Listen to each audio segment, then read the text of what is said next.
So without delay, we request the first presentation by Neelam Pawar. So she'll be talking on role of Botox injection, the treatment of acute onset esotropia during the corona pandemic era.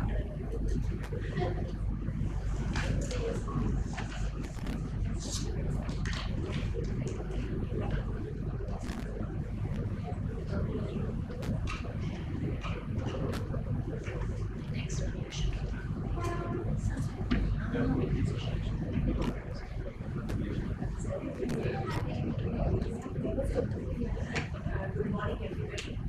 I will be presenting my work on role of Botox injection. Good afternoon. I will be presenting my work on the role of Botox injection in treatment of acute onset esotropia in corona pandemic era. So excessive near work and spending more time online virtual classes have not only negatively impacted children's social life and physical activity, but has also led to increase in acute esotropia in COVID era. So besides three non-neurological acute onset esotropias, various authors have reported acute comitant esotropia after excessive smartphone usage.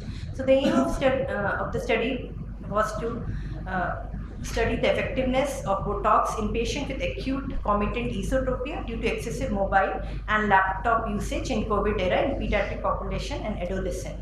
So this was a retrospective interventional case series done in Arvind Eye Hospital, Tirunelveli. 22 patients with acute onset esotropia in 2-year period were included. 2.5 to 7.5 unit of Botox were injected unilaterally or bilaterally to medial rectus muscle of the deviating eye, and main outcome measures were pre and post injection angle of deviation, stereopsis, and whether squint surgery was later required. All patients had complaint of binocular diplopia and sudden onset of esotropia. The diagnostic criteria were sudden onset of esotropia with binocular diplopia, comitant esotropia, no limitation of any movement. None of these cases had any previous history of fever or systemic disease. MRI were normal in all cases. Only one patient with usage of mobile had cavernous hemangioma detected in contrast MRI brain, which was excluded. So detailed ophthalmic evaluation was done. Squint evaluation was done both at near and distance. BSP was done with Watford dot test at near and distance, and stereopsis was taken with TNO for near, and all patients underwent cycloplegic refraction. The criteria for successful treatment was resolution of diplopia at near and distance and alignment within 10 prism diameter or orthotropia. 2 patients had bilateral Botox, while 20 had unilateral Botox given under general anesthesia, local anesthesia with small naso-inferior fornix incision with 30 gauze needle, and no complications were seen due to Botox administration. Now coming to result, the mean age was 14.76 with the standard deviation of 6.7 year ranging from 4 to 25 years. Duration of gadget usage was 2 to 10 hours per day. 15 cases had no refractive error, 5 had mild hyperopia, and 2 were myopic. Most of the cases were male, unilateral, and left with more left eye involvement.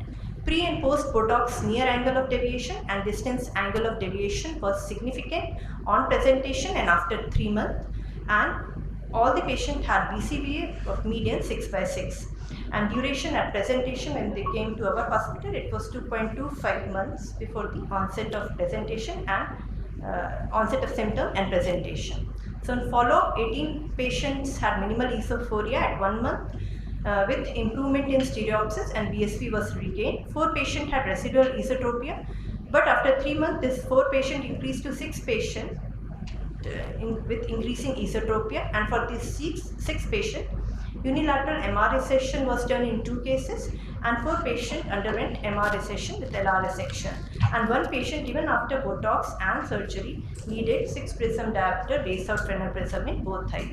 So these were the first case, which was the youngest in the series, 4-year-old, and he responded well to Botox injection. And another case was which was the oldest, that is 24 years. He presented with esotropia 45 prism diopter with both diplopia and squinting, and post-operative after Botox he had only esophoria. These 2 are examples in which we have already given Botox but recurrence occurred, and 1 case was like failure, residual esotropia was there, and we have to do surgery for this case. So the limitation of our study is that it is a very small series, it is retrospective in nature, and maybe a longer, this was very short follow-up, up to 3 months all patients came, and at 6 months only 17 patients came. So longer follow-up is needed to reach any conclusion. And coming to discussion, the etiology of esotropia in these cases is still debatable. It may be because of dynamic activation of medial rectors, and till now there are 4 studies published during this COVID era with acute vomited esotropia, and in all the cases there were majority were males, and most of the cases were treated with exercise, prism or surgeries. So in our series, predominantly male were involved, and the cases responded well to Botox injection, and those with residual and recurrence esotropia were well treated with surgery. So Botox has already significant role in other acute intermittent acute esotropia in before COVID era also, and Lee et al., Shin et al. And various authors have reported the use of Botox in acute esotropia cases before COVID also. So coming to conclusion, botulinum toxin therapy has a definite role in treatment of children with acute onset esotropia, and it may well obviate the need for squint surgery in all cases, and larger deviation can be managed with first Botox injection and later on with surgery in terms of both ocular alignment and stereoequity. Thank you. And thank you judges for giving me priority to present. You did MRI for all the 100 patients, all of them had done. And did you see any ptosis in any of these patients? No, none of the patients had complications. None of them had real complications. 22 patients that you have reported. When was the last follow-up done? All the patients had follow-up up to, all 22 had follow-up up to 3 months. At 6 months, 17 patients were only followed.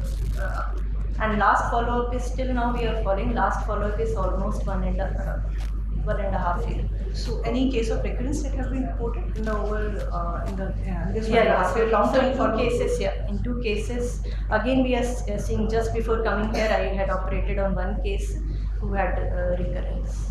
So does this mean that in short term you are reporting? Maybe in long term, and we have seen even those cases, if children they start again using more mobile, then sometime it recurs. So recurrence has been. Recurrence is there. What is the duration of strabismus before we should operate or give injection? So the patient, the mean time, because it was COVID time, so the mean was 2.25 months. So from the onset of symptoms to presentation, the mean was 2.20. Even we have seen so many patients coming to us after 6 months of onset of diplopia and squint. Don't you think that 5 months is too short to? So results with 5 months is too short, too long.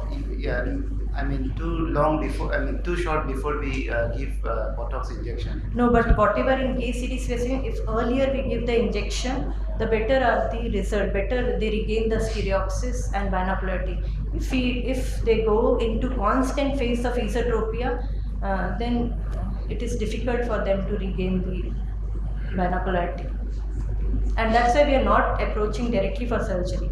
A Botox injection, it is essential in initial phases to prevent the medial rectus contracture also. Because if they are using smartphone, in so many cases, even in MRI we saw that MR was contracted and atrophy of lateral rectus was noted. No, what my idea is, why not give chance to exercise and Fresnel prisms? For small angle, definitely. Our series had very large angle. We have taken only those cases which were given Botox cases. Actually, our series is around 50-60 cases of acute onset esotropia in COVID period. Some of them they well responded. The angle less than 20 prism diopter, they responded well to exercise and to prism also. We have taken only those cases which were given Botox. Thank you. So we have the next presentation from Dr. Sabreen Kaur, outcomes of imaging-based re-operations in strabismus. Sabreen, we were told that she has to take up. Then we follow the series. So we are starting the same series which we're supposed to follow. Mini plication, untapped surgical treatment to treat small angle residual strabismus by Dr. Deepti.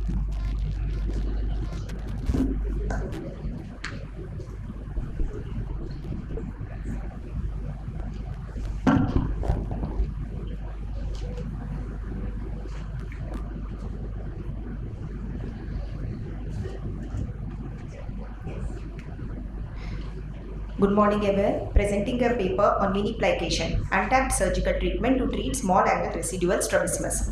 I have nil financial disclosure. Any deviation which is less than 15 prism diopter is considered as small angle deviation. Conventional surgeries like recession and resection can result in overcorrection.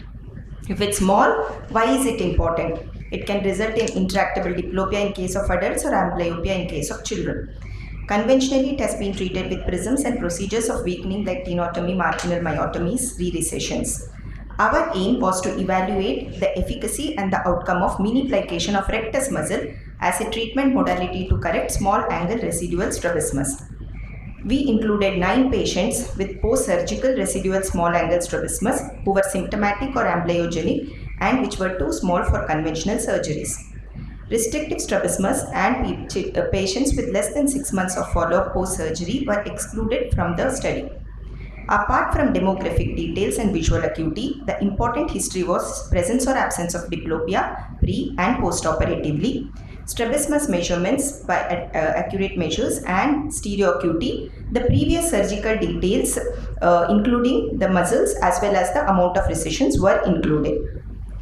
So coming to the procedure, it can be done either under that of topical or general anesthesia. We have, in case of children, it was general. In case of adult, it was a controlled peribulbar anesthesia. Limbal or fornicial incisions can be used. For demonstration, we have used a limbal incision here. The first incision, the suture with a 60 polygalactin is taken about 4 mm from the insertion. The central 2 to 3 mm of the muscle is taken up and that is secured about 0.5 mm in front of the central part of the insertion of the muscle. Once the hook is removed, we can actually see the center part of the muscle which is getting tented up as is being shown in the next part of the video now. So, once the sutures are secured, this is the mini plication which is done.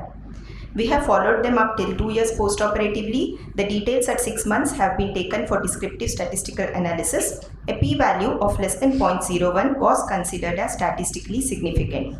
Resolution of diplopia, deviation less than 5 prism diopters and nil recurrence till the last follow-up was considered as criteria for success. There were 7 males with a median age of 54 years. Of the 9, 5 had exotropia and they had underwent bilateral maximum LR recession. 3 had residual esotropia, they had underwent bilateral maximum MR recession. 1 had hypertropia and had underwent inferior oblique recession. These are the deviation details which were present pre and post-operatively. The average pre-operative deviation was approximately 10 prism diopter and the post-operative was about 2 prism diopter with an average correction of approximately 9 prism diopter and the p-value was less than 0.01 which was significant. So with the 4 mm mini plication which we had performed, the amount of hyperdeviation correction per muscle was approximately 6 prism diopter. Esotropia and exotropia almost remain the same to 8 to 9 prism diopter correction. So these are some preoperative residual exotropias and right hypertropia which was corrected following the mini plication technique. 7 patients had preoperative diplopia which resolved post-operatively. None of them had overcorrection or experienced any significant complication. As a strabismologist, residual squint is a most common scenario which we can see after strabismus surgery. And if this residual squint is small angle, it can result in diplopia or amblyopia. In a patient who is non-spectacle user or refuses to wear prisms, post bilateral maximum recession, we have 2 options. Either we can go back and do marginal myotomy and already recessed muscle, or we can go ahead with mini plication. Marginal myotomy, which was previously used more commonly in our institution, had a difficulty in exposing already recessed muscle. Hemorrhage adhesions were noted pre as well as post-operatively. These adhesions, abnormal adhesions, could result in concomitance or overcorrections. Mini plication scores in this aspect being that we perform it on de novo muscle, its ciliary vessel sparing, reversible up till some duration. In comparison to marginal myotomy, if there is a nil induced concomitance, if already the antagonistic muscle is recessed, as in our series, an average of about 9 prism diopter of correction can be achieved. The limitations of the study: a smaller sample size, when the small angle residual strabismus is comparatively rarer, and so the smaller sample size. There is a need for extended follow-up as to see how these children or adults respond later. Graded plication can be tried. Yes, we are doing that. That should be the future scope of this study. So in conclusion, mini plication is an easy, safe and efficacious surgery to treat small angle residual strabismus, especially post bilateral antagonistic complete recession, and in the patients who refuse to wear the prism glasses or glasses per se, because for a strabismologist, small is definitely big. Thank you. These are my references. Thank you, Dr. Deepti. Thank you, ma'am. I actually just had a query. In fact, you have mentioned that you have given your results in the form of percentage. Yes, ma'am. Percentage reduction. But did you define the surgical outcome in your case? I mean, you actually mentioned in the category of limitations itself that you have not graded. Yes. That you have not graded, but have you graded the outcome in some way? We have actually, if I take like per millimeter, if I can grade it, in case of hypertropia, I would put it as individually I have got around 1.5 PD maybe per millimeter, but in case of ESO and EXO, it has gone up till 2. Better plication, mini plication I have seen when I have done for LR as compared to that of the medial rectus muscle. Maybe that is my exposure area is the more effective, and we see with respect to correction of that of residual esotropia is more better as compared to residual exotropias. Yeah, that was the point I think it was missed, because once you say that outcome is too broad to mention, so grading with reference to the type of Yes. squint it was and the outcome is issued. Hello. Hello, sir.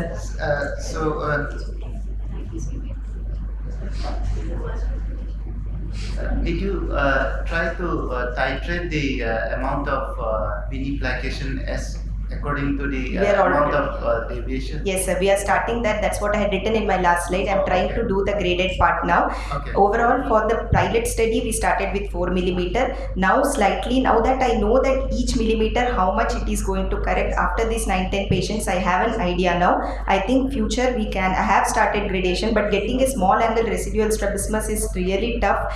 Over a period of past 2 years, I have got maybe 9-10 cases. So maybe to make it up a huge number and grade it, I would be needing a lot of time, sir. Okay. Secondly, your number is quite small. Yes, sir. So what statistics did you use? T analysis, sir. I have Sorry? just paid T test, sir, because I've compared it even with that of the marginal myotomy. No, paired T test normally would be taken if the normality or if it is parametric data. Data is parametric. With such a small number, I don't think it will. I think it's student T test, Yeah. because we have a statistician, he doesn't gives it to us. So. No, I think you need to cross check. Yes, sir, I do that. Yeah, because it's Yes, too sir. small. Yeah, it was a good presentation, a nice technique. Have you tried it in an already recessed muscle or only in virgin muscle? Only in virgin muscle, ma'am. I didn't try it in already because it's already back. Maybe bringing it again to the Insertion may not be possible, but To wherever it is. just a little wherever it is, I- might have an added effect. I'll try it out next time, ma'am. I And also, definitely. it gave me an idea also. I'll do that. Sometimes you might get that resected effect. Small. Maybe we may not sacrifice another muscle. But, when we are doing where did you get the inspiration from? Is there any other? this is already Dr. Kenneth Wright has Kenneth is described doing. this technique already, But he but that marginal myotomies he did. He but did- He used the mini plications. he did part mini tenotomies. He did mini tenotomies, plication. I know, but with the mini plications. He has done this, ma'am, but somewhere we people have been using it less as compared. It's been lost technique as compared. Thank you, ma'am. Yeah. Okay. Thank you, everyone. So our next speaker is Amar Pujari. Is he here? He'll be speaking on mitigate the anti-elevation syndrome by splitting the inferior oblique in Y fashion.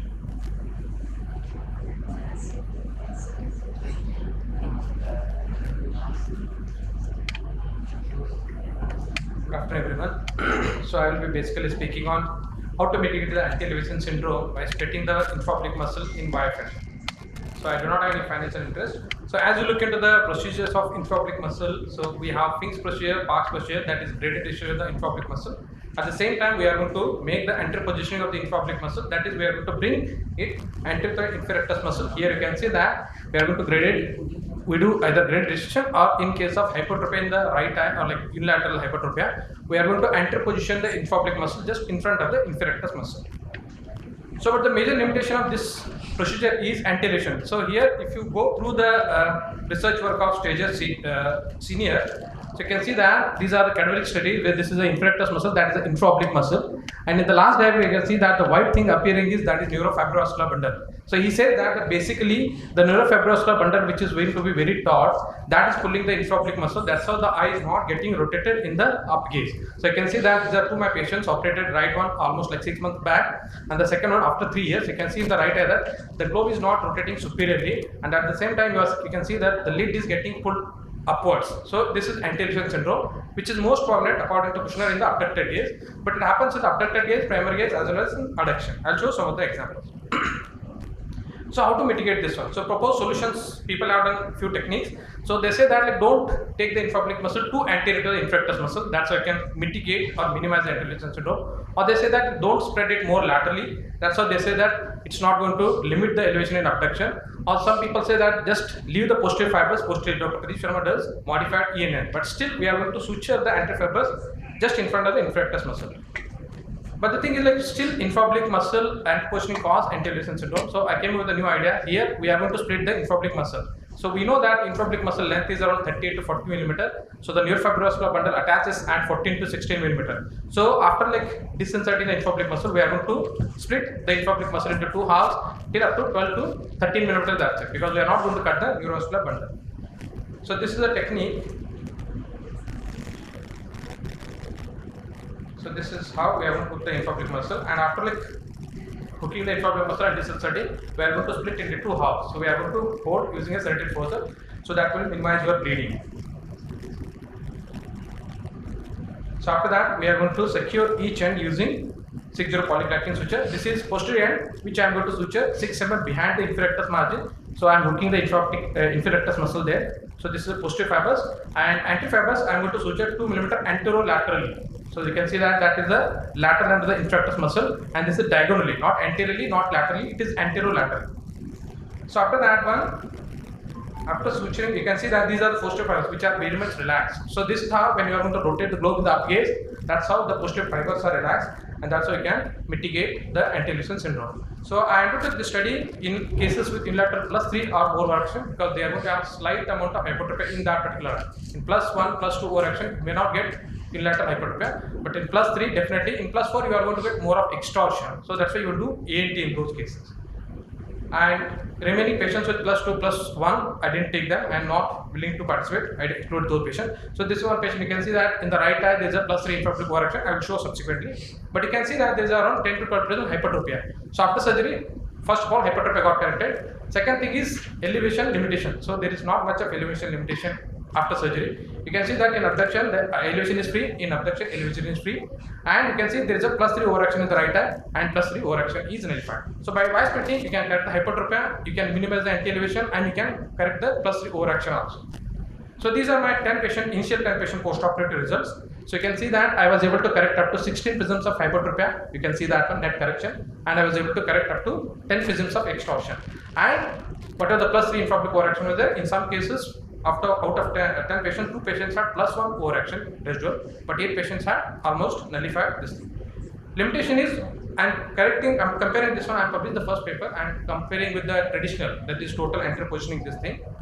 And this is one example out of 10 patients 8 patients had that sort of like free elevation, but 2 patients had still this sort of anti elevation. So you can see that even despite voice splitting, you are able to get some sort of elevation deficit and also pulling up the lower lid. So these cases might be, as Stager Junior has done some of the microscopic histopathological study of the orbital tissue on the infraoblique muscle. He said that there could be some kind of, myosin or actin, those sort of like factors which might be having some sort of limitations where like muscle is inherently tight or like shortened. So those patients, if you do surgery, so they are going to have, despite voice splitting, they might be having some sort of residual anti-elevation syndrome. So I want to say that while enterizing the infraoblique muscle and to correct the primary gaze hypertrophy and the extorsion, you can split the Y infraoblique muscle in Y fashion so that you can enter position the only anterior limb and you can recess posteriorly the posterior fibers, so that's how you can mitigate the anti-elevation syndrome. So as of now, I've done it in 49 patients.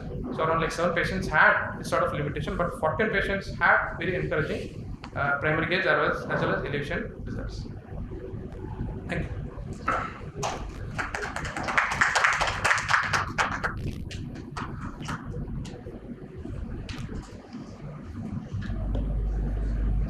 Yes, nice presentation. For different gradings for class 3 and class 4, and did you try to titrate the amount of your surgery, or is it just at 6 mm constant for any grade? Yes, sir. So, like we practice +1, we more do a Finks or Parks session. No, yours is for class 3 and class 4, no? No, so that I do only +3, sir. Only +3 infraoblique overreaction with minimum of 10 prisms of hypertropia. So in all cases, I fix the surgical procedure, that is anterior limb I am going to suture anterolaterally around 2 mm and the posterior limb 6 mm behind the inferior suturation. For class 4 you haven't tried? No, I didn't include +4, sir, because in +4 they will have more of extortion. That's why we do A and T in those procedures, internasal or Stager's procedure. Any thought about tackling on the neurofibro bundle itself? So, any thought? If you look into the Stager's work, sir, so he is the person who has done exploration on this. Initially, we used to call the neurovascular bundle. So he did extensive study and he said that whatever the neurovascular bundle I showed, it had more of fibrous tissue also. So we basically said that he conducted experiment using 8 gram weight, where like cadavers were there. So he used to disc the infraoblique muscle and used to put 8 gram weight. So he noticed that whatever the free end of infraoblique muscle is there, if the neurovascular bundle is intact, it won't be moving beyond this eyebrow. If you cut the neurovascular bundle, the infraoblique won't go beyond the eyebrow. So that means that it is the neurovascular bundle which is limiting the elevation or free movement of the infraoblique muscle. So that's why we need to relax the infraoblique neurovascular bundle. So that is the main culprit for anti-elevation syndrome. One of my query has already been answered. I just wanted to know whether you have graded the anteriorization. The anything is we have shown that your the pre and post operatively results of torsion from of inferior oblique overaction from +3 point something to +0.28 something. That is infraoblique overaction plus the extorsion I measured in degrees. So that net correction was on 10 degrees of extorsion I was able to correct. So there is one thing is hypertrophy. So this +3.21 to +0.28 that what you are showing is from the inferior oblique muscle over exactly. That you are showing. Yes, ma'am. Okay, and that is at the end of 6 months. Yes, ma'am. Okay, any long-term follow-up present? I am still following, but there is not much change. So the patients who are having residual anti-elevation syndrome, I am more keen in those patients than who got corrected. So I am trying to find out the cause in those patients. So in future I might take some of the tissue for histopathological assessments. And so my hypothesis is those 2 patients had very deep seated eyes. So it could be possible that other people are saying it could be those people's orbits are very small, or the muscle could be very taut, or their elastic tissue is not flexible. So that's why whatever the procedure you do, those muscles are very short. So obviously they are going to have residual anti-elevation syndrome. Is this in the process of publishing? Yes, the original paper published, and I'm going to compare the technique with whatever the limitation I mentioned in a randomized fashion. So I will do voice splitting one group around 10 or 15 patients, because it's very difficult to get only isolated +3 infraoblique overaction. No, whatever the deviation they had, I did in supraoblique pulsar. So some people had supraoblique pulse with exotropia. So I do combine horizontal rectus muscle surgery as usual. Yes, ma'am. For vertical deviation +3 infraoblique overreaction, I do enter position with voice splitting. So, 49 but shown us result for 10 months. Yes, ma'am. As a 6 months follow-up, I have taken till till last year when I submitted the abstract. At that time, it was 6 months. Thank you.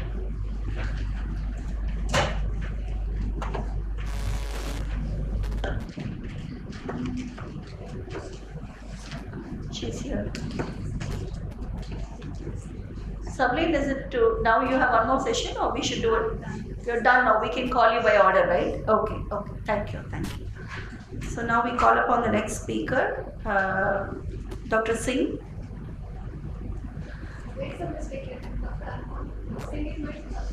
But it's what Singh what it says here. And your co-authors are Mithali Kurana and yeah. So you're next.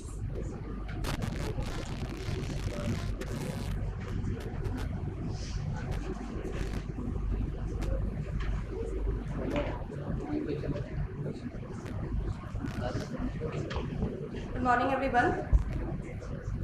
I will be talking about the long-term outcomes of sensory exotropia. Long-term outcomes of sensory esotropia versus sensory exotropia after unilateral strabismus surgery. As we all know, it's very common to encounter sensory deviation, which is known as secondary deviation following loss of vision or severe reduction in visual acuity, and it happens because of hindrance in fusional reflex, followed by impaired eye position related to the fixing eye. Poor vision due to amblyopia or any other organic cause can lead to sensory deviation. All primary objectives of strabismus surgery are not fulfilled in these cases, and surgical management is mainly focused on the achievement of the primary position alignment. A retrospective study was done in our institute to determine the long-term post-operative outcomes of unilateral horizontal muscle strabismus surgery in single setting, and it was a hospital-based retrospective study, and the duration was January 2017 to December 2020, and number of participants were 30. And inclusion criteria was the best corrected visual acuity 660 or worse due to amblyopia or any other organic pathology.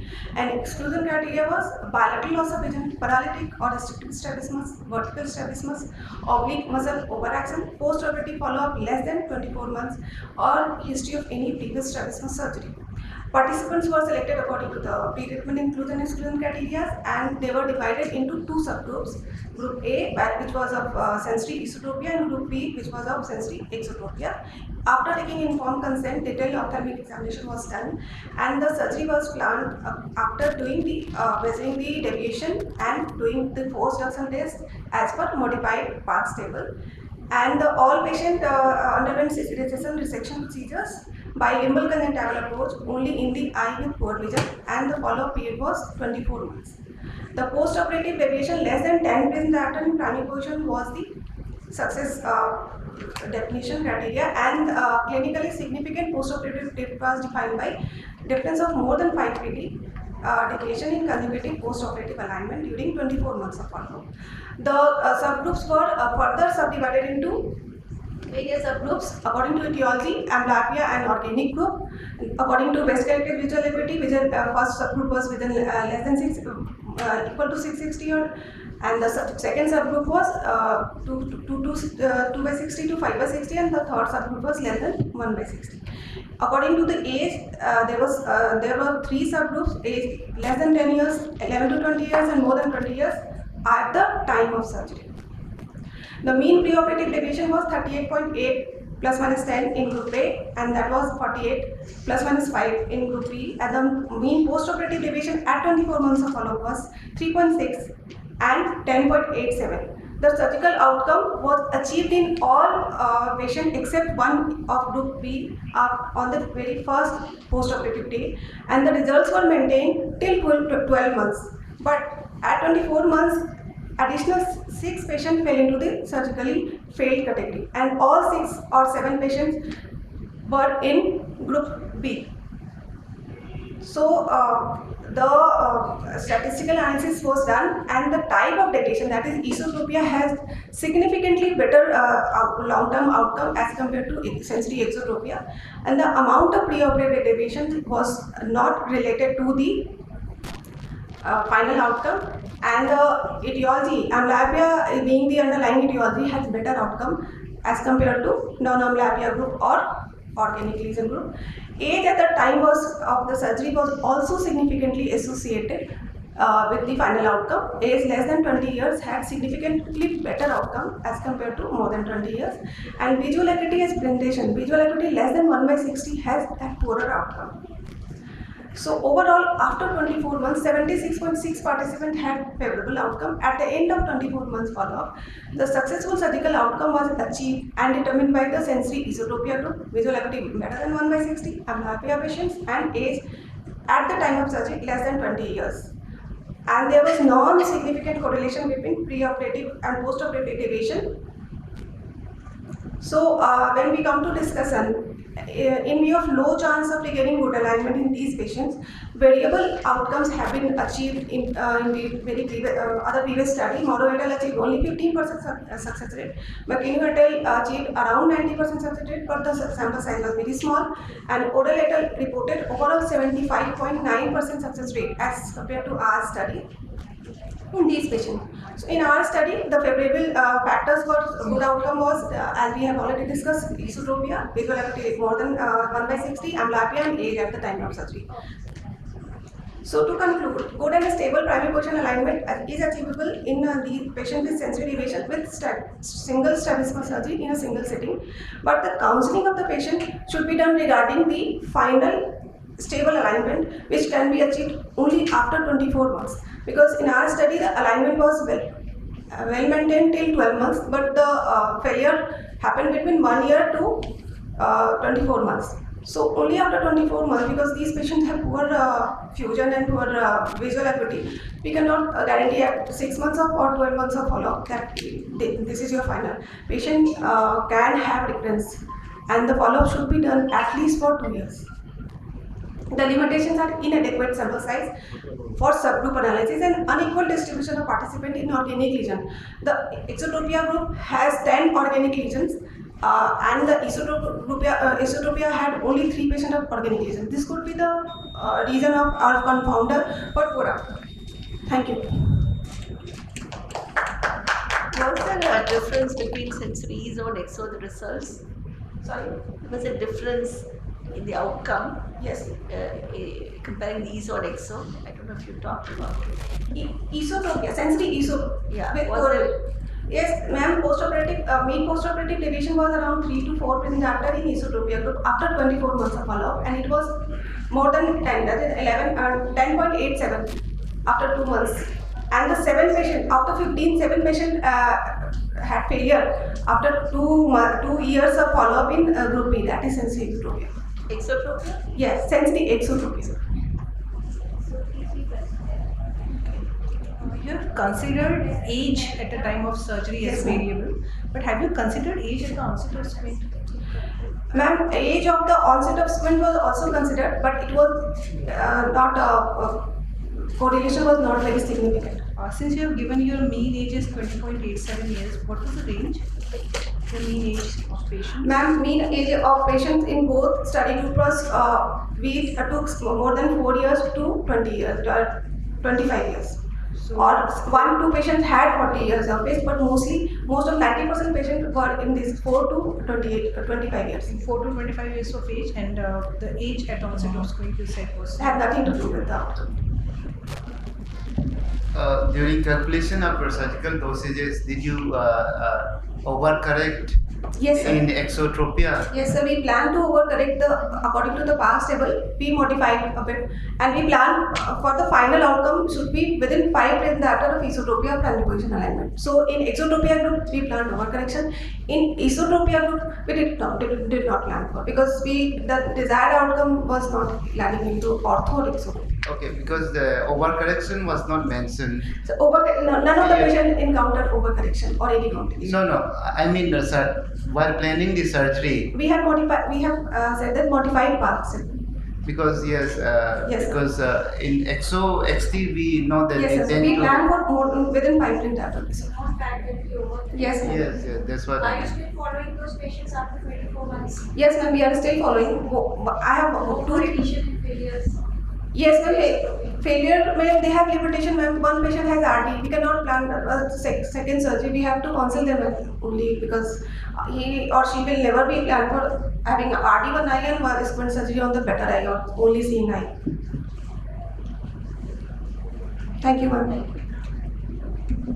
We have the next presentation, the role of dioptic mobile video games in treatment of adult amblyopia by Dr. Rishabh Shah. reception is a non-ratified member, right? You are a non-ratified member. Yes.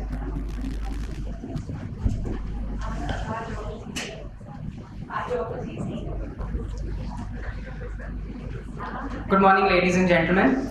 I am Dr. Rishabh and I am here to present my findings of the study on the role of video games as a form of near-visual activities in the treatment of amblyopia in adults. I have no financial interests or conflict of interest to disclose.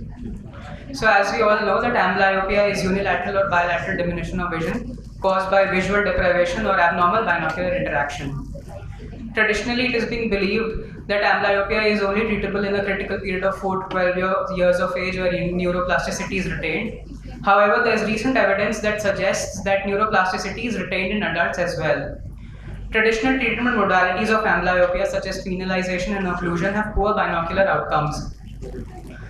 So now, since we realize that there is a binocular aspect to amblyopia as well, the newer modalities such as dioptic stimulation work by presenting different stimulus to each eye, lower contrast images to the normal eye, and while higher contrast images are presented to the amblyopic eye. The eyes must work in coordination to complete a given task.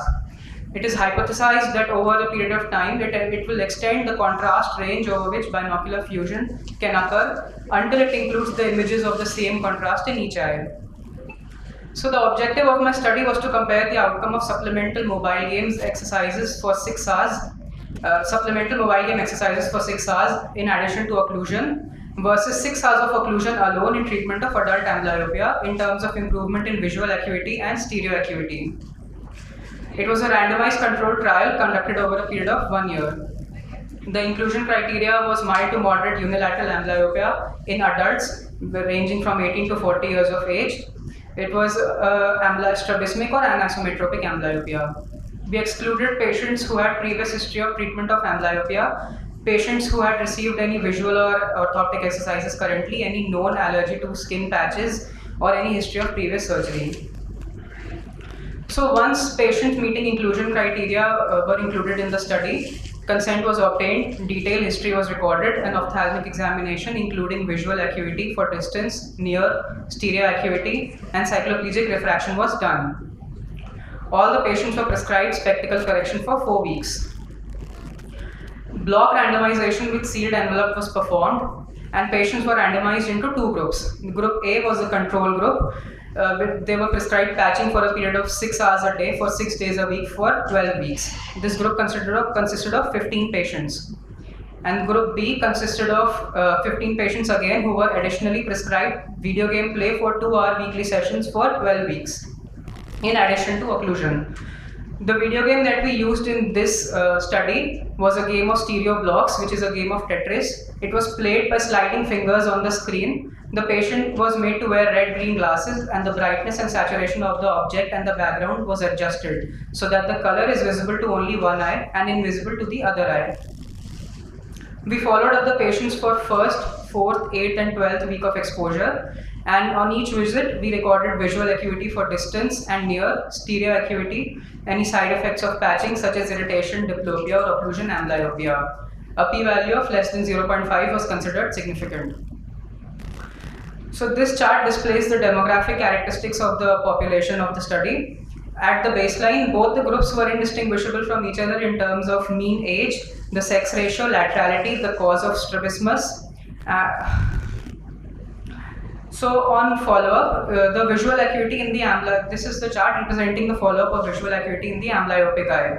So we observed a significant improvement in visual acuity in both the groups by 0.9 logmar equivalence in the control group and by 0.12 logmar equivalence in the study group from baseline. However, when we compared these 2 groups, there was no statistically significant difference between the 2 groups at final follow-up.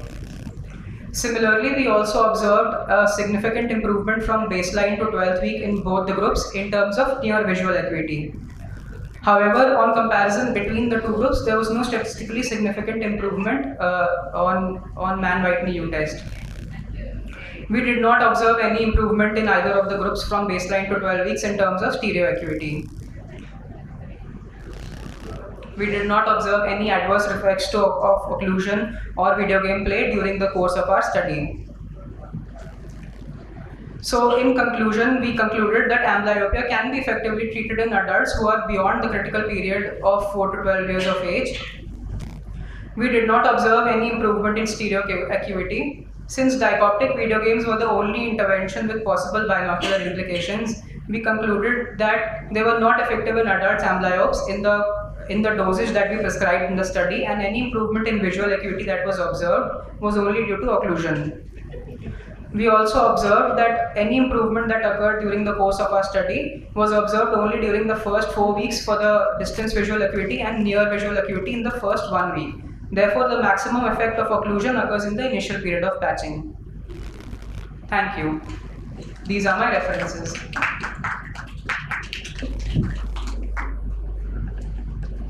Dr. Rishabh, I just wanted to add one query. Since you have already said that you have randomized, so we assume that you have not graded amblyopia into groups.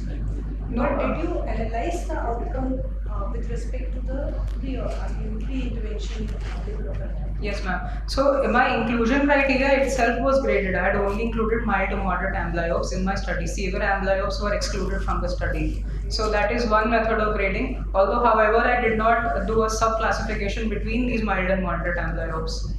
So you have already, your inclusion criteria was well defined. Yes, but you ma'am. have not further correlated Yes, with the depth of plan. Yes. The depth of the plan. With the treatment outcomes have not been correlated Yes. with the depth of the plan.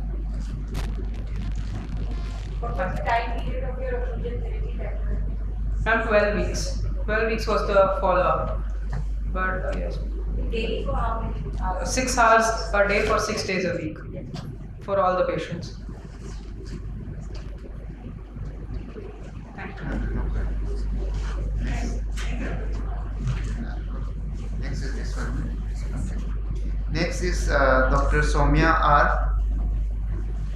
She will be presenting on comparing the horizontal recti insertions on AIOCT versus intra-op measurements in squint surgery. Good morning, everybody. I'll be presenting on comparison the horizontal recti insertions measured on AIOCT versus the intraoperative measurements in squint surgery. Strabismus surgery largely depend on the limbal insertion distances, and this insertion distance grades us to help us either weakening surgeries or in strengthening procedures like recession or resection. The various imaging modalities which have been used to identify the extraocular muscle insertion include UVM, AIOCT, conventional P-scan, MRI, etc. UVM and AIOCT yielding the measurements more accurately according to the surgical planning. So our aim was to compare the insertion of the horizontal recti muscle with measured on AIOCT versus the intraoperative measurements before and after disinsertion values in extraocular muscle surgeries. So we included all the patients with horizontal strabismus posted for surgery. We did an AIOCT preoperatively, and we excluded those patients where the AIOCT images were not reliable, those who had restrictive strabismus, those where the resurgeries were planned. So it was a prospective observational study over a period of 6 months. Firstly, the preoperative AIOCT measurements were taken both for the MR and the lateral rectus, taken both from the limbus and the angle of the anterior chamber by one of the investigator. The intraoperative measurements were taken by the second investigator, which both for MR and LR, both before and after disinsertion of the muscle. We measured the distances both with Castrovicius caliper and Scott's caliper to measure both the cord length and arc length respectively. And the second investigator was unaware of the preoperative measurements measured on AIOCT by the first investigator. So the comparison was done with the student t-test and the Pearson's correlation coefficient. These were the images, how we measured it. We measured it at the anterior end of the insertion, both preoperatively and postoperatively using Castrovicius and Scott's caliper, and after disinsertion again using the same measurements. We took it from the anterior end, not from the middle of the insertion. There were 50 patients aged between 5 and 50 years with a mean age of 26 years. There were 13 males and 15 females. Total of 21 medial recti and 26 lateral recti was measured. The ones where the scans were not clear were excluded. So when we looked at the measurement value before disinsertion, the average value for the medial rectus was 5.8 millimeter, range between 5.16 to 6.66, and then after disinsertion was varying between 5.79 millimeter. And this correlated well with the AIOCT measurement value, which was from the limbus measuring around 5.5 millimeter, from the angle around 5 millimeter. From the angle we had to add a millimeter to correlate it with the AIOCT values. And the lateral rectus measurements, the average measurement before disinsertion was 7.1 millimeter, and after disinsertion it was around 7.12 millimeter. The difference again between intra-op measurements and ASOCT was between 0.1 to 0.7 millimeter, well within 1 millimeter range. When we correlated these values, that is before disinsertion, average arc length and the chord length for the medial rectus and the lateral rectus with the ASOCT of the limbus and the ASOCT of the angle, all of the values were either highly significant or very highly significant, showing a strong correlation between these two values both for the lateral and medial rectus before disinsertion. This is the plot showing the same correlation. Again, for the lateral rectus, again when we measure the same thing, both after disinsertion, values for medial and lateral rectus muscle, both arc length and the chord length correlated well with the ASOCT values and the ASOCT angle values. So ASOCT is the advantage of being a non-invasive technique to measure the muscle insertion, comparing it with the intraoperative limbus insertion value, which is the gold standard in measurement. When we looked at the other studies, the methodology comparison compared to our study, most of them have looked at taking one measurement intraoperatively, that is to the middle of the insertion width, when we have taken both from the upper pole, lower pole and the center and averaged it out and measured it. Measured both with Castrovicius and Scott's caliper, unlike others, and we've taken both the measurements of ASOCT both from the limbus and the angle of the anterior chamber. The first initial study by Yu et al. Had showed a significant correlation between the two. That's how the interest started off with.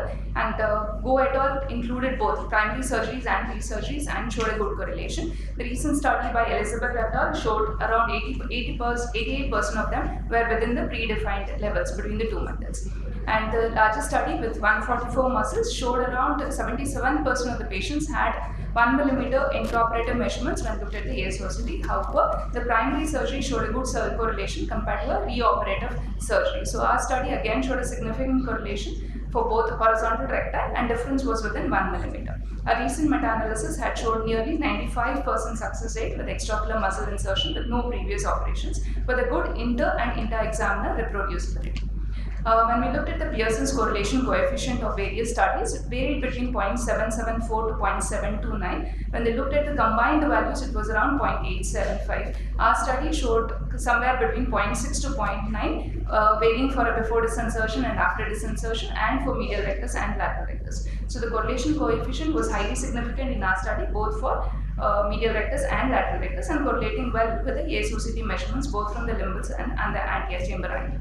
So the highlights of our study was how we measured it. The methodology was different when we looked at both chord length and arc length. We measured it both before and after disinsertion. We also measured it from the upper pole, lower pole and the center and averaged it out rather than from the middle of the insertion alone. However, the limitations are it included only primary surgery. We looked at only horizontal muscle, not the vertical recti. So the ASOCT measured insertions correlated well with the intraoperative measurements for horizontal recti in primary strabismus surgery. Thank you very much.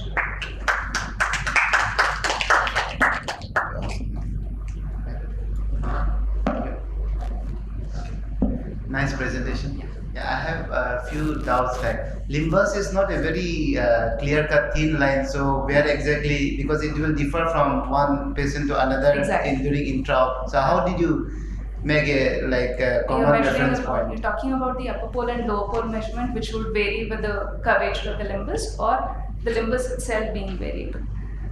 What exactly are we looking at? No, what I mean is, yes, where did you find the reference point? Like, where did you take the? We take it from the middle of the insertion first and measure it to the limbus. It's the straight line from there that we take the upper pole and the No, I'm talking of the limbus. Limbus is because it's not a very one line, very thin line, so it has a broad. Exactly at the corneoscleral junction. Okay. We didn't take it from the gray zone or the white zone. We took it exactly from the limbus itself. The exact line between the cornea and the conjunctiva. Secondly, you're comparing between ASOCT measurement and intraoperative. Yeah. Why didn't you use try to see the use statistics to see the agreement rather than the correlation? It should have been to measure the agreement. No, Pearson's correlation coefficient is what the values that we use when our. No, that's what I'm asking. Yeah. It should have been to compare is there any agreement between two measurements? So yes, the that is how the statistics will p-values were arrived at, and that's how the correlation coefficient is calculated. No, statistical tool for agreements is different from a correlation. It should not have. The idea was to correlate it rather than to agree with the intra-op measurements alone, because we never knew that whether we are measuring it something differently. When you are measuring it under GA, there could be an amount of extortion that we are missing out on. So No, we want to look at that as anyway, well. I would like to suggest you to check out with your statistician. Sure. Just one question, ma'am. Hello.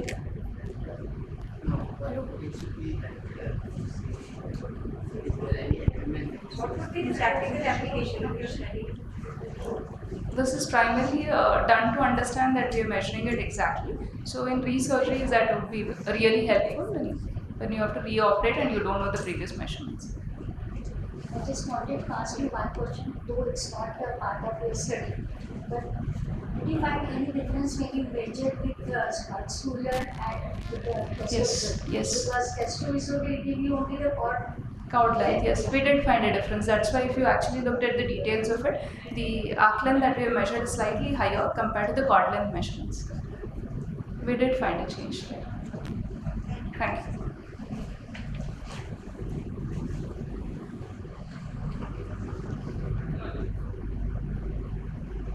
Can we have the next speaker, Dr. Shweta? She'll be talking on surgical outcome of full tendon modified Nishida procedure in very large and complex strabismus. Thank you, ma'am. Transposition procedures are often useful in improving duction pass line and at the same time correcting large angle primary position deviation in large angle incomitant strabismus. But recessing tight antagonists with full tendon transposition can bear the risk of anterior segment ischemia if done in the same setting, and even when spaced in time, the procedure doesn't become safe.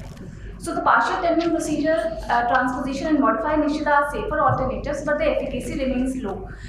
It's because vector forces used in modified Nishida consist of only 1/3 of the muscle fibers, and the mean correction achieved is only 30 prism diopters in 6-nerve palsy. So we have described no split, no tenotomy, full tendon modified Nishida procedure in a rare case of bilateral medial rectus aplasia with good surgical outcome. So the aim of our study was to evaluate the safety and efficacy for previously described no split, no tenotomy, full tendon modified Nishida in correcting large angle strabismus.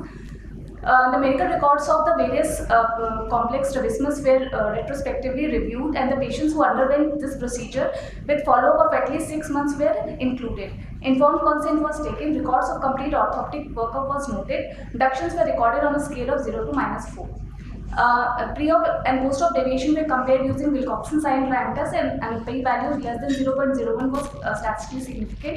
Correction achieved by this procedure was calculated for every patient, and mean correction for all types of incomitant squint. Median of vertical and horizontal full tendon modified Nishida for all types of incomitant squints were compared using Kruskal values with Bonferrini correction. This is a short video. Traction sutures were passed and the limbal incisions were made temporally. The superior rectus muscle, which has to be transposed, is hooked, and 8 mm is marked on the superior rectus, and the full thickness of the muscle is secured with non-observable sutures. And then the lateral rectus is hooked from the superior side, and 14 mm is marked on the sclera from the limbus. The same needles are now passed through the sclera, and then through the superior rectus again, and the muscle is mobilized completely towards the superior side of the lateral rectus. Similar procedures performed on the inferior rectus. 8 mm is marked, and muscle is whole width of the muscle is hooked. Again, inferiorly, the 14 mm is marked from the limbus, and the sutures are passed to the inferior side, close to the border of the lateral rectus. So in our procedure, the full width of the muscle was secured, and it was transposed close to the border of the paralyzed muscle. Unlike modified Nishida, in which the sutures were passed 1/3, and it was secured midway between the vertical rectus and horizontal rectus. 22 patients were included in our study. Mean follow-up was 2.7 years. Among them, 6 patients were pediatric. Mean age was 24 years. No anterior segment ischemia was seen in any of the patients. There were 7 patients of monocular elevation deficit. All had severe ptosis with poor LPS and good BELF. 6 patients underwent inferior rectus recession. Mean pre-op hypertropia was 65, which improved to 18.57 at 6 weeks and 4.29 at 6 months. Mean pre-op supraduction deficit was -4.29, which improved to -1.36 at 6 months. Mean correction achieved by this procedure alone was 52.57. Bells improved post-operatively, following which ptosis surgery was done in all patients. This is the second patient. You can see there was a large hypertropia with supraduction deficit and which improved post-operatively. This is another patient with large hypertropia in the primary position and supraduction also improved post-operatively. There were 8 patients of 6 nerve palsy. All patients were male. All patients underwent this procedure along with MR resection. Mean pre-op esotropia was 65 prism diopters, which improved to 10 prism diopter at the end of 6 weeks and 2.25 at 6 months, which was statistically significant. Mean pre-op abduction deficit was minus 4.29, which improved to minus 1.36. Mean correction achieved on the temporal side was 41.75 prism diopters. This is another patient showing correction in the primary position and improvement in radiation. There were 3 patients of lost muscle. Mean pre-op exo was 71, which improved to 21. Mean pre-op adduction deficit improved from minus 4.67 to minus 2.7, and mean correction achieved on the medial side was 51.67 prism diopters. There were 2 patients of esotropic DRS. Mean abduction improved from minus 4 to minus 1. Correction achieved with this procedure on temporal side was 30 and 25 base out. There were 2 patients of exotropic Duans. Mean abduction was minus 0.5, which improved to minus 2 and minus 2.5 after LR periosteal fixation and full tendon modified niche on the lateral side. Correction achieved by this procedure alone in the exotropic was 25 and 30 basing. This is the overall mean correction achieved by this procedure was 44 prism diopters.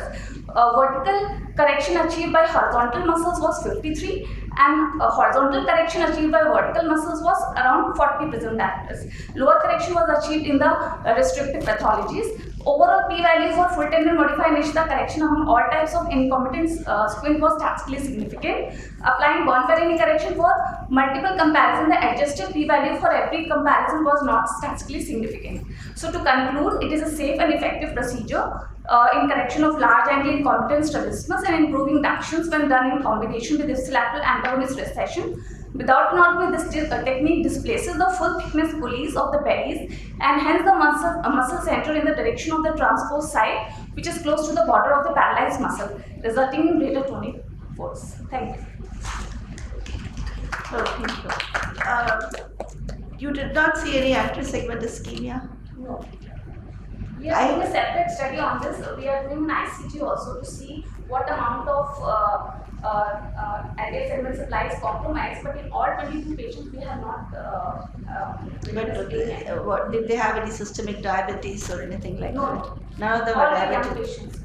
Because why I'm asking is I Only had one one patient patient. was 50-year-old, 6 nerve palsy. Otherwise, all the patients were young. So I did on a 6 nerve palsy diabetic patient. Turned out he had developed anterior segment ischemia. My from next day we are going to release the suture. That is why I'm asking this. Young patients okay, but you have to just keep in mind in their systemic association. In our series, there was one patient 50 years, but he also did experience. Okay, good.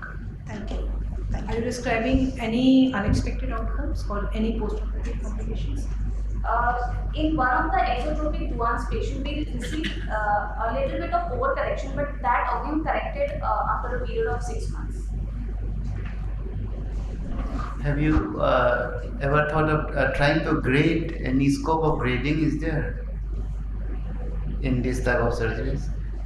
Yeah, if we actually, I was thinking of grading it, like depending on the amount of hypertrophy, you can grade what amount of muscle you can transpose. Like 1/3 is described, which gives lesser than 30. Like when I have done it, has given lesser than 30 in that. So yes, we can grade it, and this could be a future scope. Thank you.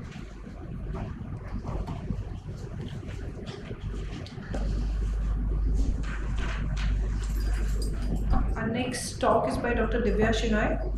Unilateral slanting recess resect for near distance disparity in convergence insufficiency exotropics.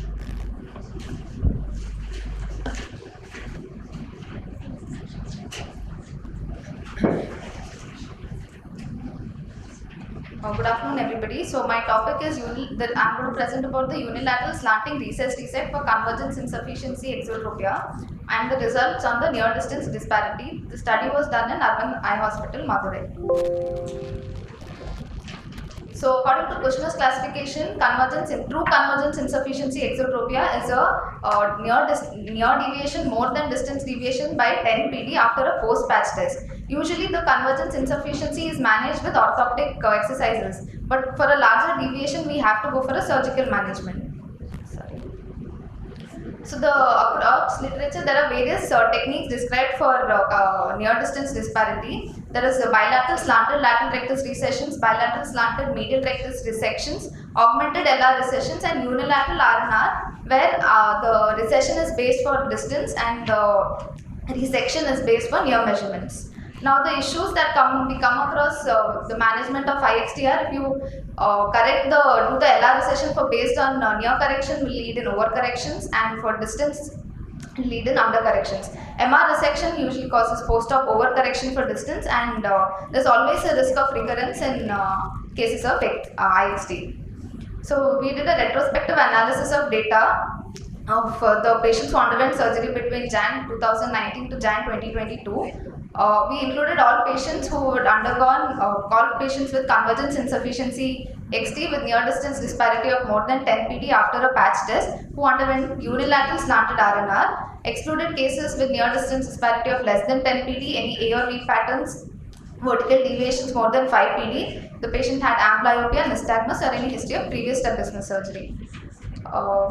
The patient methodology, the patient underwent a basic vision psychology fundus examination, orthoptic exam. The patient then underwent a surgery on the non-dominant eye, where the upper pole was corrected for distance and the lower pole was corrected for near, and then the deviation for distance and near, and the near distance disparity was measured at the end of 1 month.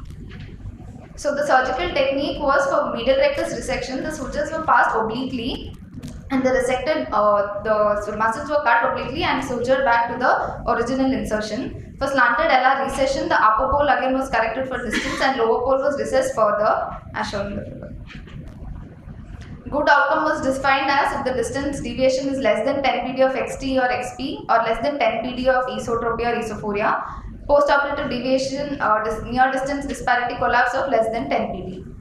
So we analyzed 14 eyes of 14 patients with a mean age of 18 years, ranging from 5 to 35 years, with a mean follow-up of 3 months.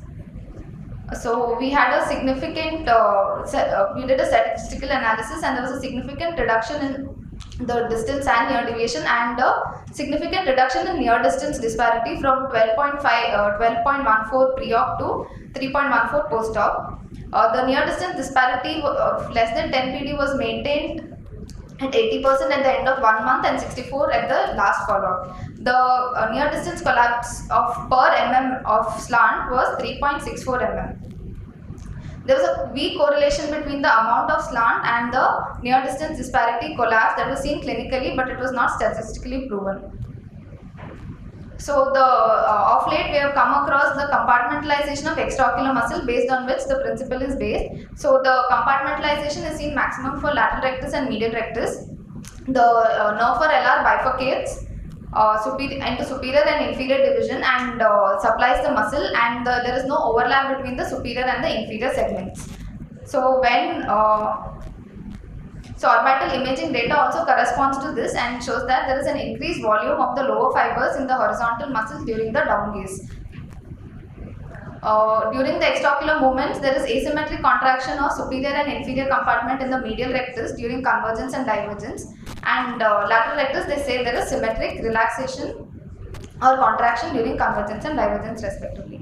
So Piet's approach was actually where he did a slanted recession, which was initially for A or B pattern, has now been extended onto the near distance disparity. So preferential weakening of the lower fibers may shift the centroid of the muscle superiorly. So in slanted resection, we choose surgical tables where upper pole is of the muscle is based for distance angles and lower pole for near angle.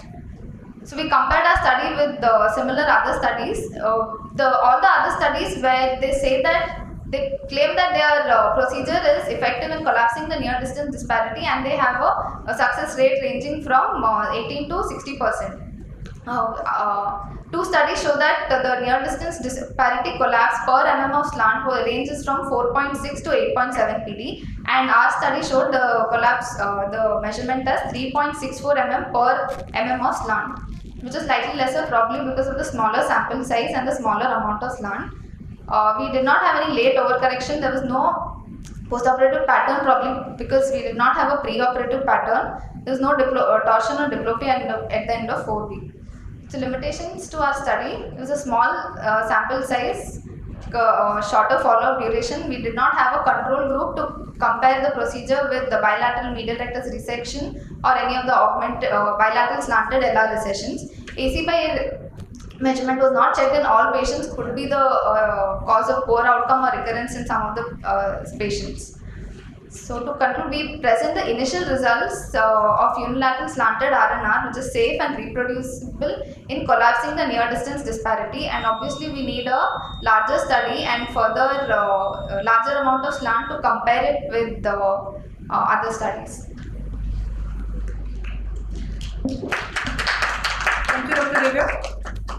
I have a query. Actually, you have mentioned that your main follow-up period was 3 months. In the paper, it is given 4 here, given 3 here, and the range is 1 to 6 months. 1 to 6 months. So, how many patients had just 1 month of visitation? All patients have 1 month. We get them for follow-up at end of 1 month, but we lost around 5 patients to follow-up at the end of 6 months. So they did not turn up. Lost around 5 patients out of 14 at the end of 6 months. And that means you are giving the results of around 9 patients, yes, for 6 months. For 6 months. Now, considering that it's exotropia, recurrences, the post-operative results, that I think duration is better. Yes, ma'am. We need to follow up. These patients frequently don't turn up for follow-up, so we lost the patient.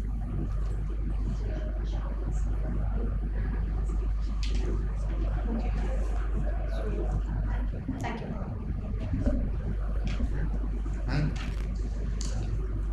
Next speaker, please, Dr. Sevlin Kaur. Yeah, she will be speaking on outcomes of imaging-based reoperations in strabismus.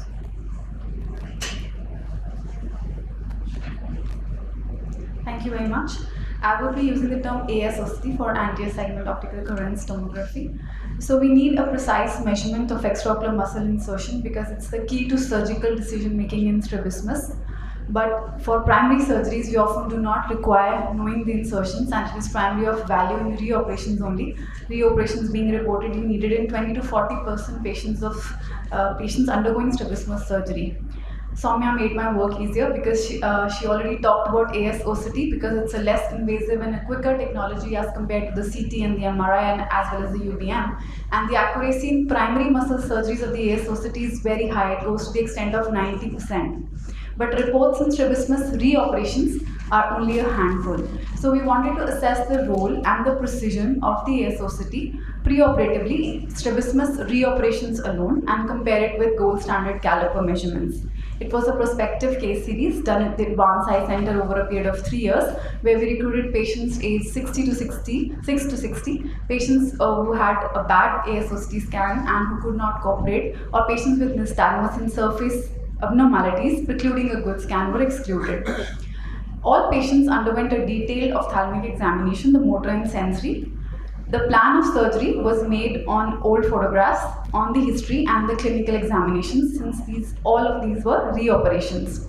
The muscle insertions were then measured on the swept source AIOC, and the plan of surgery was revised if needed based on the AIOC scans. The measurements were done by a masked observer comparing to the caliper measurement at the time of surgery. And if there was a discrepancy between the AIOC findings, the plan of surgery was changed on table depending on the intraoperative finding of the muscle. We did recruit 39 muscles of 19 subjects, and the average time after the first surgery was around 9.6 years.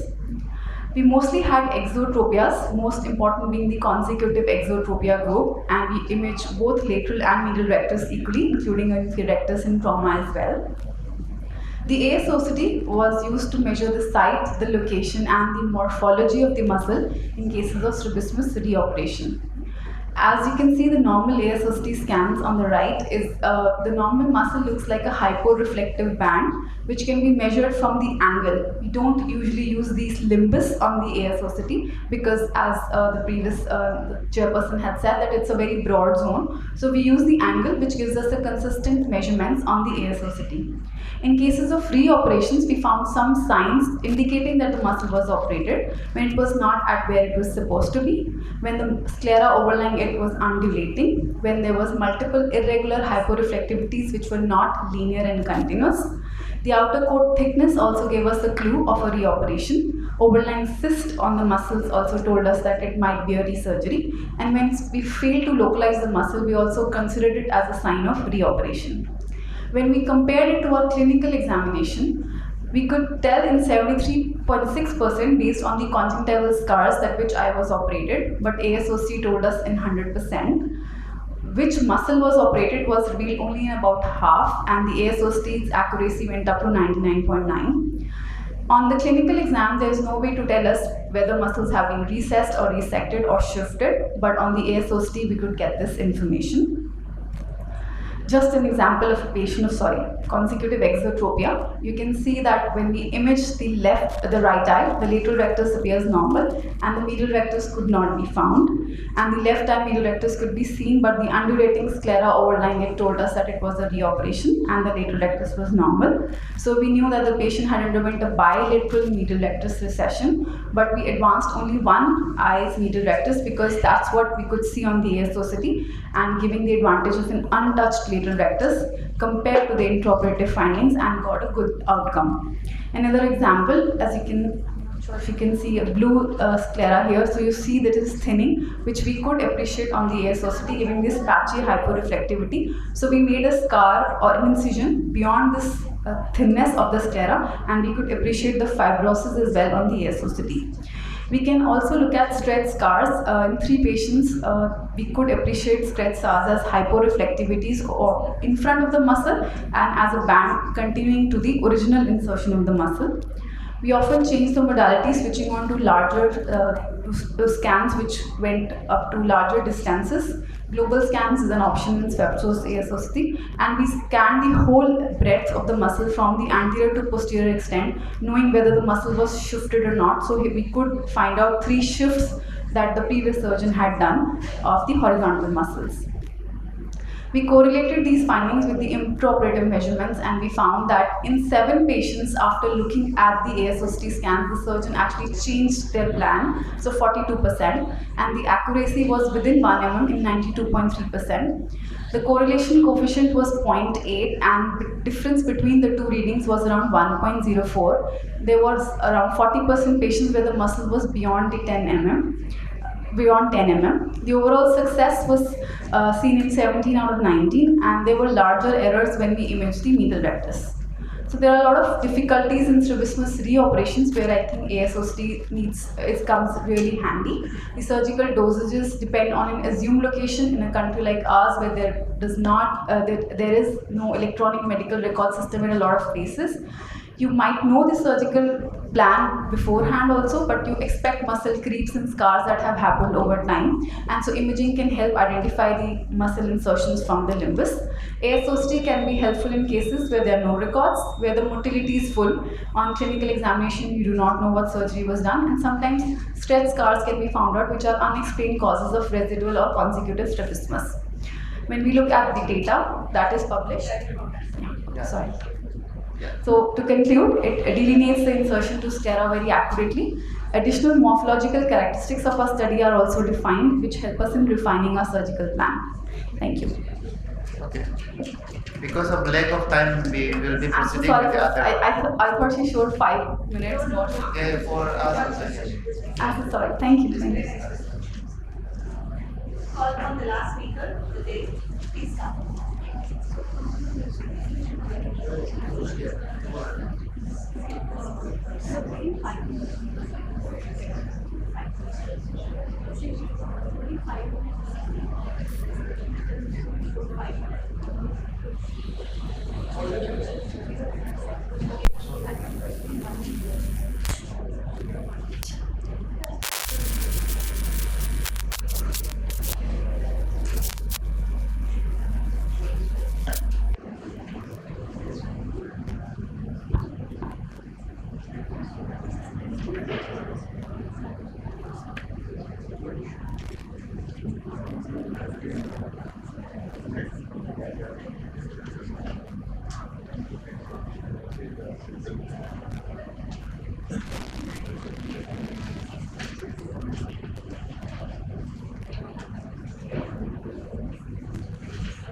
Good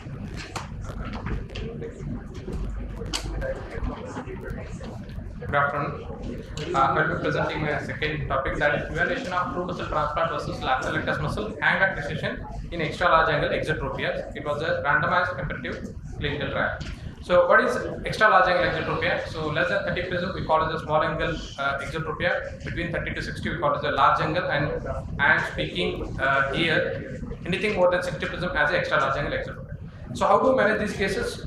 In our center, we prefer more of lateral rectus resection of 9 mm maximum, and MR resection or plication of more of maximum of 6 mm. So apart from this one, so when you are doing 9 and 6 in one eye, we believe that it gives up to correction of 50 to 55 prisms. So then we are going to choose the other eye. So in recent studies, people have said that whatever the resected fragment is there for medial rectus muscle, you can use that for lateral rectus muscle, and then you can attach it, and then you can recess it. But it is very tedious, and few people are going to prefer that true muscle transplant procedure. And in addition, if you are going to operate the other eye, patients often they are going to say that try to do surgery in only one eye, so that surgery can be, easy as economic this thing, and also for patient benefit. So what we are looking for as of now is there any single setting surgery possible? Must be easy to do. Everyone must do that one. It should be less time consuming and need less expertise.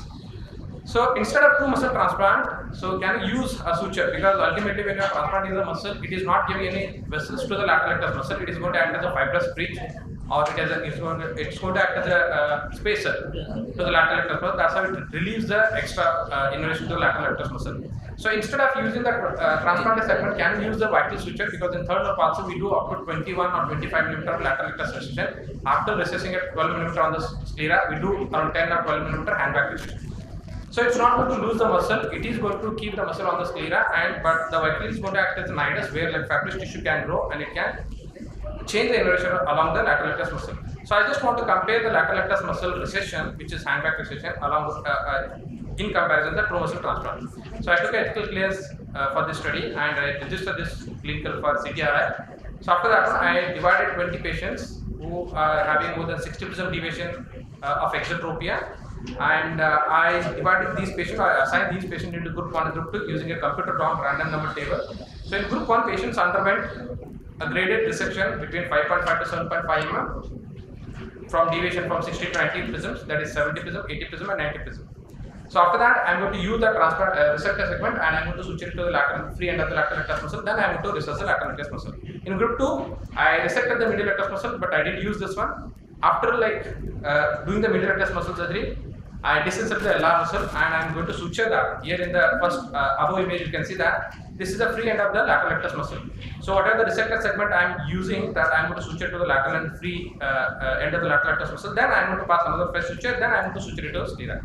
In second group, I am going to disinsert from the insertion, that is lateral rectus muscle. So rather than using a transplanted segment, I am going to hang back it. So it is a 9 mm recession plus around 5 to 7 mm hang back.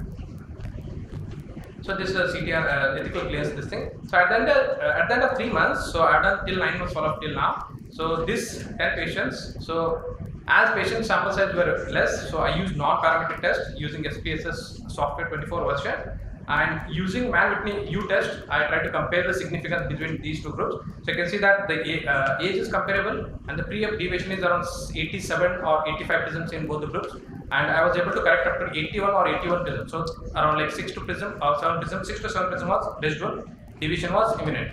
So I am going to say that like 10 patients had more than 10 prism residual exotropia. So my surgery was efficacious only in 80% of the cases where it can correct up to 80 prism deviation.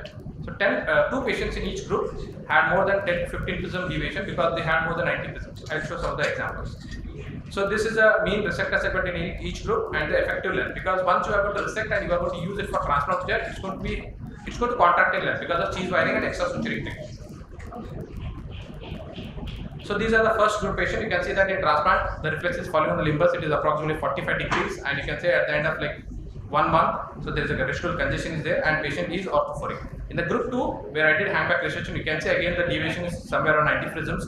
So again at the end of that is 6 months follow up, and you can see that the patient is orthophoric. So abduction limitation is going to be there. So this is Leo version photograph in a patient who has exotropia, and post-op 1 week you can see there is a significant abduction limitation. This is 1 month and this is 3 months. So over a period of time it improves, even the transplanted group as also the handback group. So to conclude, in extra large angle exotropic eyes, novel hangback recession is going to be as effective as true muscle transplant procedure, and it can correct exotropy up to 81% to be more appropriate, or between 80 to 90% grossly. So it was a limitations were like it was a small sample size. I would have taken more, but the rarity is the rarity is there. In future, as a part of this thing, so we don't do plication as a from our center. We do only medial lectus plication. So I have taken another second part study where rather than dissection, because in first I proved the concept that hangback recession is as effective as true muscle transplant. So nowadays I do only medial lectus plication. Then depending on 70, 80, 90%, I do 9 mm recession. I add extra 4 mm, 5 mm, or 6 mm hangback for lateral lectus recession. So these are like conclusions. Thank you.